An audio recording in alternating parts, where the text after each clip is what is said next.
Hare Krishna, Radhe Radhe. Welcome to my channel Laddu Gopal ji की सेवा ज्ञान भक्ति। कैसे हैं आप सभी लोग? आशा रखती हूँ अच्छे ही होंगे। तो हमारे लड्डू और किशोरी दोनों जा रहे हैं आज श्रीधाम दर्शन, और हमारी ठाकुर जी और श्री जी से मिलने के लिए। तो इनके विवाह के बाद में अभी तक हम इन्हें कहीं लेके नहीं गए, तो जो है प्रथम बार जो मिलन करवाएंगे वो श्री जी और ठाकुर जी से करवाएंगे। यहाँ मैं तैयार हो रही थी और कान्हा व्लॉग बना रहा था। तो आज हम कहाँ चल रहे हैं? बस वहाँ जाके फिर मम्मी और पापा ने हमें खाना खाने का इनविटेशन दिया था, क्योंकि मैंने घर में लड्डू जी के और किशोरी जी के फेरे करवाए थे। तो उन्होंने कहा कि पहले यहाँ आना, क्योंकि इनको कोई पोशाक वगैरह भी मम्मी ने नहीं भेजी थी, इस वजह से। और मैंने तो वही किया था जो मुझे आदेश मिला था। मतलब हमारी श्री जी का आदेश यही था कि उनके फेरे करवा दिए जाएं, तो मैंने वही किया। अगर श्री जी का आदेश नहीं होता तो ये सब नहीं होता। सोचा था जयमाला करवाएंगे, लेकिन जो है फेरों का आदेश मिला तो मैंने फेरे भी करवा दिए। अब जैसे किसी को भी पता चला, जो मुझे जानते हैं, मुझे प्यार करते हैं, मतलब हमारे किशोरी जी की मुँह दिखाई भी हुई, और मम्मी ने बहुत प्यारी प्यारी दो सुंदर सी पोशाकें दी हैं। वो मैं जब भी पहनाऊंगी तो बताऊंगी कि मम्मी ने किशोरी और लड्डू को कौन सी पोशाक दी है। यहाँ हम आ गए थे राधा गोविंद देव टेम्पल, और मेरा घर यहाँ से कुछ ही दूरी पर है, इतना ज़्यादा दूर नहीं है। यहाँ हम आ गए थे, और मैं, कान्हा और हस्बैंड तीनों ही आए थे। और ये ना, एक तो मैं बहुत परेशान हो गई थी। एक बैग था, एक मेरे पास बास्केट थी। लड्डू जी तो हमारे बहुत हल्के हैं, किशोरी बिटिया भी हल्की है, लेकिन क्योंकि मेरा कुशन भी रहता है साथ में, और भी हम लोग श्री जी के लिए और ठाकुर जी के लिए पोशाक का कपड़ा लेकर के आए थे, वो था हमारे पास में। फिर उन्होंने मना कर दिया कि हमारे यहाँ आप व्हाट्सएप पे कांटेक्ट कीजिए और आपको पैसे जमा करवाने होंगे, क्योंकि हमें पोशाक की सेवा देनी थी श्री जी और ठाकुर जी की। फिर व्हाट्सएप नंबर लिए हैं, अभी हम बात करेंगे। तो राधा गोविंद देव जी की जो पोशाक है वो हम लोग व्हाट्सएप से बुकिंग करवा देंगे। लेकिन जो साक्षी गोपाल जी का मंदिर था, जो हम पोशाक का कपड़ा लेकर गए थे 4 मीटर, वो हम साक्षी गोपाल जी को अर्पित करके आए। और एक दीक्षा में लेके गई थी, सॉरी मैं वो लेना भूल गए, और वो ना ही लूँ तो अच्छा है, क्योंकि जो हमने अर्पित किया उसको क्या दिखाना। मिठाई का डब्बा हम लेके गए थे एक, और फूल माला ठाकुर जी के लिए कुछ पुष्प लेके गए थे, वो वहाँ ठाकुर जी के चरणों में अर्पित किया। यहाँ देखिए, क्योंकि होली है 24 को, तो बधाई के जो है, और ये सब बहुत सुंदर लग रहा था। अभी राधा गोविंद देव टेम्पल पहले से बहुत बदल गया है, बहुत स्पेस हो गया है, और आने जाने वाले लोगों के लिए सुविधा बहुत हो गई है। यहाँ पट खुलने का इंतज़ार हो रहा है, ठाकुर जी के पट बंद हैं और झांकी सजाई गई है। और दोपहर में है सांस्कृतिक कार्यक्रम, खूब आनंद बरसेगा ठाकुर जी के यहाँ पे। बस मैं नहीं देख पाऊँगी, रीज़न ये था कि हमें जाना था मम्मी के यहाँ खाना खाने के लिए, और लड्डू किशोरी को लेके जाना था पट फेरे के लिए। तो अभी हम लोग वेट कर रहे थे कि जब पट खुलेंगे तो हम ठाकुर जी के दर्शन करते हुए निकलेंगे यहाँ से। तो मैं भी बैठी थी यहाँ, और यहाँ जब बैठते हैं तो सब कुछ भूल जाते हैं। कोई भी परेशानी हो, अगर कुछ दिमाग में चलता रहता तो सिर्फ ठाकुर जी के दर्शन। और देखिए, हमारे लड्डू और किशोरी भी मेरे पास बैठे हैं, और जो किशोरी हैं बहुत सुंदर लग रही थी, बहुत प्यारी लग रही थी। यहाँ ना जितने भी यहाँ के सेवक थे वो सब तो बैठे थे, क्योंकि जब दर्शन का समय होता है तब ये सभी सेवा रत जो हैं ये खड़े हो जाते हैं, और जो है सभी को लाइन से जाने के लिए कहते हैं, क्योंकि भीड़ में अफरा तफरी ना हो जाए या किसी को चोट ना पहुँचे, बस इसी के लिए इतने सारे कर्मचारी यहाँ सेवारत हैं, देख रहे हैं आप। और इससे भी अधिक इधर से उधर घूम रहे हैं। जैसे कि आप वृंदावन में बांके बिहारी जी का मंदिर देखेंगे, वहाँ भीड़ होती है, सेम यहाँ भी वैसे ही भीड़ होती है। और होली के दिन देखिए, या अभी जैसे फागोत्सव चल ही रहे हैं, पूरा महीना फागोत्सव होते हैं, तब यहाँ की भीड़ जो होती है वो देखने लायक होती है। बहुत ज़्यादा छोटे बच्चों को लेकर के तो आप नहीं जा सकते हो। मैं भी कान्हा को लेकर अभी जाने लगी हूँ, क्योंकि अब कान्हा बड़ा होने लगा है। इससे पहले तो कान्हा जाता ही नहीं था, और शायद नेक्स्ट ईयर भी हम लोग आए। बाकी पिछले साल हम लोग आए थे, बहुत अच्छा लगा था फूलों की होली में। पिछले साल का वीडियो भी अपलोड है। यहाँ जो भी आंटी लोग वगैरह थे वो हमारी किशोरी और लड्डू को देख के बहुत खुश हो रहे थे, कह रहे थे बहुत सुंदर है आपकी बहू रानी, बहुत सुंदर है राधा रानी। और किसी किसी को समझ ही नहीं आ रहा था कि ये राधा रानी है या नहीं है, और कई लोग जान ही नहीं पा रहे थे कि ये राधा रानी भी है। किसी किसी को लड्डू गोपाल ही लग रहे थे, किसी को फ़र्क नहीं पता होता है लड्डू गोपाल कैसे होता है, वो उन्हें भी लड्डू गोपाल ही समझ रहे थे। तो ऐसे करके हम लोगों ने दर्शन किया। और एक चीज़ जो कॉमन थी वो बताती हूँ, आप देख रहे होंगे सामने राधा गोविंद देव जी जो है, उन्होंने जो पोशाक धारण की है वो पैरेट कलर है। मेरे लड्डू किशोरी ने जो पोशाक धारण की है वो भी पैरेट कलर है। तो कहने का मतलब सिर्फ यही है, मैंने पहले यही पोशाक निकाली थी पैरेट कलर की। फिर अचानक ही मेरा मन हुआ कि जब मैं इन्हें मिलवाने के लिए लेके चल रही हूँ, वहाँ लेके जा रही हूँ, तो मुझे लाल रंग की पोशाक पहनानी चाहिए, या पिंक वाली पोशाक पहना देती हूँ जो मैंने फेरों में पहनाई थी। लेकिन पता नहीं कैसे फेरों वाले दिन ही वो पोशाक इन्होंने धारण कर ली थी, वो इनको नहीं आ रही थी।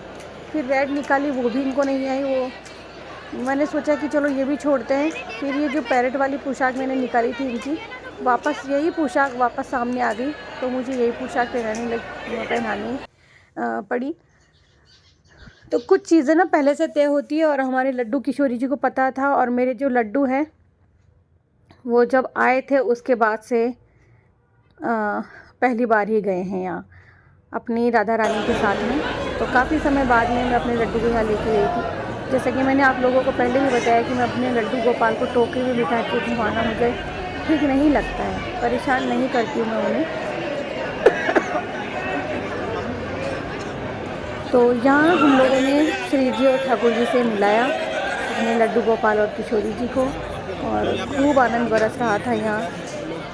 हम लोग जब आ गए थे उसके बाद में बहुत अच्छा प्रोग्राम हुआ था, बहुत अच्छे कार्यक्रम हुए थे, सांस्कृतिक कार्यक्रम हुए थे। और अब अभी जो लोग मेरी वीडियो देख रहे हैं, अगर जयपुर राजस्थान से बिलोंग करते हैं, अगर वो गोविंद देव जी आना चाहते हैं तो 19, 20, 21 को ज़रूर से ज़रूर आए, और 24 को तो खैर आना ही आना है। अगर आपको ठाकुर जी के साथ होली खेलनी है तो ज़रूर से आए। तो जब मैं रास्ते से निकल रही थी तो बहुत लोगों ने लाड लड़ाए। बस ये था, आप देख रहे होंगे मेरे पास कितना वज़न है हाथ में, तो मैंने मोबाइल अंदर रख दिया था और कान्हा के पास मोबाइल था। और जब कान्हा अंदर रख देता था मोबाइल को, तब ये इंसिडेंट हुआ। फिर हम लोग पहुँचे मम्मी के घर पे, जहाँ मैं तो अंदर चली गई थी डायरेक्ट। फिर मम्मी ने कहा कि अंदर क्यों आई है, वापस बाहर जा, हमें वेलकम करना है। तो फिर मैं बाहर आई। भाभी पूछ रही थी कि दीदी क्या दरवाजे के दोनों तरफ भी डालना होता है, तो मैंने कहा कि हाँ दोनों तरफ भी डालना होता है, पानी डालना होता है। यहाँ फिर लड्डू किशोरी का वेलकम हुआ, बहुत अच्छा लगा। भाई मैं सच एक बात बता देती हूँ कि जहाँ मेरे भगवान जी का मजाक बनाया जाता है ना, मुझे उस दरवाज़े पे जाना भी अच्छा नहीं लगता। यही रीज़न था कि मैंने कनक लाडली की शादी की, सब लोगों को अच्छा लगा था। जिन लोगों को अच्छा लगा था उन लोगों को अच्छा लगा था, और जो लोग पापी है ना, जिन लोगों को किसी की बड़ाई करना अच्छा लगता ही नहीं है, जिनके मतलब पाप कर्म का घड़ा भरने वाला है, फिर भी उन लोगों को समझ नहीं आ रहा है कि अब तो हम इस उम्र में जा कर के तो थोड़ा सुधर जाएं। आपको पता है हमारे इस चैनल से, और या फिर मैं कहूँ कि बहुत सारे लोग जो कहा जाता है कि वीडियो में ही पागल है, ये है वो है, वो किसी माध्यम से तो कम अपनी भक्ति कर रहे हैं। लेकिन हमारे यहाँ कई बड़े बुज़ुर्ग लोग भी भक्ति का मजाक बनाते हैं। तो जहाँ मेरे लड्डू गोपाल का आदर नहीं होता, सत्कार नहीं होता, मुझे मेरे लड्डू गोपाल का मजाक बनाया जाता है, मैं उस घर जाना भी पसंद नहीं करती हूँ। यही रीज़न था कि जब मैंने लड्डू किशोरी का विवाह किया अपने घर में छोटा सा, तो मैंने केवल और केवल सिर्फ मेरी फ्रेंड को इनवाइट किया था, और मेरी ननद के कारण मैंने अपने मम्मी पापा को भी अवॉइड कर दिया था। एक ऐसी सच्चाई है जिसे मैं बताते हुए तनिक मुझे संकोच नहीं हो रहा है, क्योंकि मेरी ननद का सपोर्ट मुझे 1% ना 0% भी नहीं होता है लड्डू गोपाल जी की भक्ति में। और सपोर्ट होता है भक्ति वाला सपोर्ट, और सपोर्ट तो मुझे किसी से चाहिए ही नहीं होता है।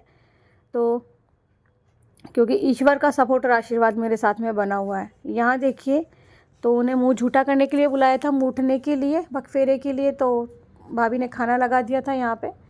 तो इसी कारण से मुझे अफ़सोस है इस बात का, क्योंकि मेरे मम्मी पापा ने कहा कि तुमने इनवाइट नहीं किया, क्योंकि वो खुद इतना ज़्यादा मानते हैं भगवान जी को। और तो उन्होंने कहा कि हमारी आंखें ये फेरे देखती और हमारे हाथ किसी काम आते भगवान की सेवा के, तो हम अपने आप को खुद तक समझते। तो हम कहीं ना कहीं मुझसे भी गलती हुई है कि मैंने सिर्फ एक आदमी के लिए, मेरी ननद के कारण, क्योंकि मैंने उन लोगों को इनवाइट ही नहीं किया था जो भगवान जी को मजाक बनाए। लेकिन जब मैं ग्रैंड इनका कुछ करूँगी तब मैं देखूँगी, भगवान जी को बुलाना होगा उसको बुलाएंगे। बाकी तो यहाँ हम लोग भी भोजन कर रहे थे और मैं कर चुकी थी, खाना व्लॉग ले रहा था, भैया भी बैठे थे और भाभी ने समोसे बनाए थे, कोफ्ते बनाए थे, खाना बहुत अच्छा था। और मम्मी पापा का घर तो वैसे ही सबको अच्छा लगता है, और जब मम्मी पापा का घर तब और भी अच्छा लगता है जब भैया भाभी भी अच्छे होते हैं। तो सबको अच्छा परिवार मिले, सबका परिवार ऐसे हंसी खुशी खुश रहे, स्वस्थ रहे, मस्त रहे, बस मैं तो यही चाहती हूँ। और मेरे पर तो कुछ ज़्यादा ही मेरे भाई भाभी, मेरी माँ, मेरे दोनों भाई मुझे ढेर सारा प्यार करते हैं और हमेशा करते रहे, बस मैं यही चाहती हूँ। सभी तो यही चाहते हैं, और कोई क्या ही चाहता है, क्योंकि दौलत तो आनी जानी है, लेकिन प्यार जो है ना, परिवार जो है, बहुत कीमती होता है और किस्मत वालों को ही मिलता है। यहाँ हम लोग जाने के लिए तैयार हो गए थे। देखिए भाभी तिलक कर रही थी लड्डू और किशोरी को। तो विदाई का समय आ गया था। भाभी मुझे तिलक कर रही थी और हम लोग मम्मी के घर पहुँचे थे दोपहर में, और 12 बजे के बाद पहुँचे थे हम लोग। 1 बजे के समथिंग हम लोग पहुँचे थे और शाम को वहाँ से रिटर्न हुए थे, यानी कि 7 बजे हम लोग अपने घर पहुँच गए थे, 7:15 बजे। तो इस बीच में हमने खूब मस्ती की, शाम का खाना भी हम लोग वहीं लेकर के आए थे, खा के आए थे। बहुत अच्छा लगा हमको, और अच्छा लगता है हमेशा।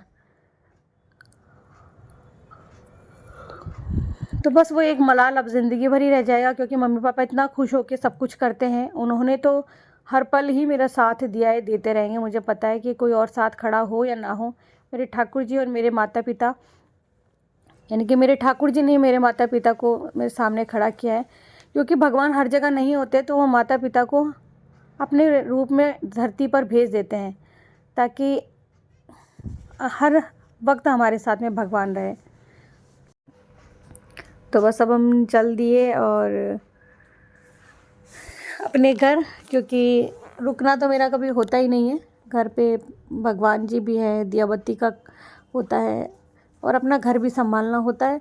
अगर पीछे सास ससुर कोई होता है ना, जो दरवाज़ा खुला रख सके आने जाने वालों के लिए, एनी टाइम में कोई मौजूद रहे घर में, तो इसीलिए मैं कहती हूँ सास ससुर का जीवन में होना बहुत ज़रूरी है। मिलते हैं नेक्स्ट वीडियो में। हरे कृष्णा।